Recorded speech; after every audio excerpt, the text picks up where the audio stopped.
Welcome. In front of me is an iPhone 15 Plus, and today I will show you how you can insert a SIM card into this device.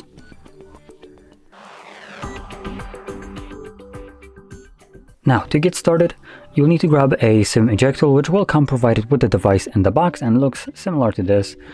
But if you can't find it, you could use a paper clip, straighten out one of the ends, and it should work just as well. Now, once you have either one of those, you can then pop out the tray, which is located at the bottom left side of the device. I'm going to push the little tool in, and you can see that the pin comes out, or the tray comes up. And from here, you can just place your card on the tray and insert it back into the device. Now, I'll add right now that there is a chance that the US version of this device might not have a tray.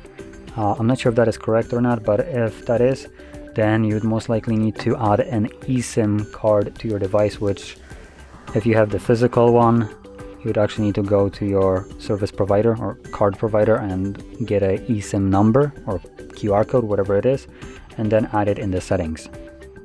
But for physical card, all you need to do is just insert it and it will start working right away without any additional problems. For me, this card actually won't reload. I want to clarify this because it is deactivated, but for instance, contacts should already display contacts. So there we go. Now, if you found this very helpful, don't forget to hit like, subscribe, and thanks for watching.